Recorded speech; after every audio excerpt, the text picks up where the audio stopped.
Islamic महीना में हिजरी संवत के अनुसार यह महीना धार्मिक उपवास का महीना है तथा इसमें हज यात्रा की जाती है। पौराणिक मान्यताओं के अनुसार इस्लाम की विविधता में हज एकता लाती है और धार्मिक विश्वास बढ़ाती है। इसी सिलसिले में एक अनोखी घटना घटी जो बड़ी ही दिलचस्प घटना है।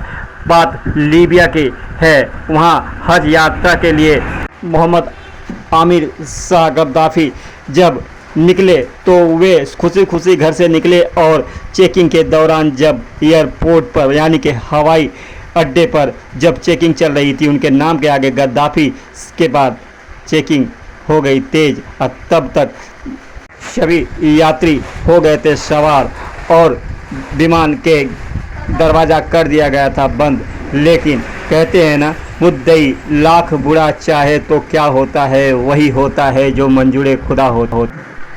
हज यात्रा की जुनून और जज्बे ने उन्हें हवाई अड्डे पर बैठे रहने को कर दिया मजबूर और अंत में थोड़ी देर के बाद खबर होती है कि हवाई जहाज़ जो हज यात्रा के लिए जा रही थी वह वापस आ रही है क्योंकि उसमें तकनीकी खराबी हो गई है। इस बीच आमिर के साथ कुछ लोगों ने मजाकिया लिहाज में कहा कि शायद तुम्हें खुदा ने नहीं बुलाया, लेकिन आमिर का जज्बा था, वह कहा नहीं, मैं हज के लिए जाऊंगा। वापस आई लेकिन पायलट ने दरवाज़ा खोलने के मना कर दिया। नियमों का हवाला देते हुए वह जब दरवाज़ा नहीं खोला तो फिर उड़ान भरी। इस बार थोड़ी मायूसी हुई। एक बार फिर उड़ान भरती है जहाज़ और बिना आमिर को लिए ही उड़ जाती है। आमिर इस बार थोड़ा मायूस होता है लेकिन वह जिद पर अड़ा रहा कि हज तो करेगा ही।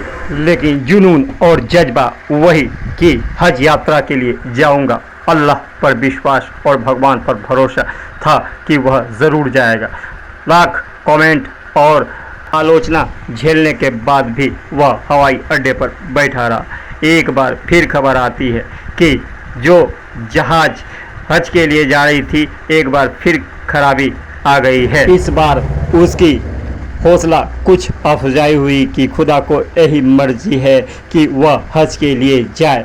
तो इस बार जो रुकी तो पायलट ने स्वयं कहा कि नहीं, बिना आमिर के जहाज नहीं उड़ेगी। यह सच्ची घटना ने आखिर जग जाहिर कर दिया कि अगर खुदा को मंजूर हो तो दुनिया के चाहे पत्ते भी नहीं हिल सकती है।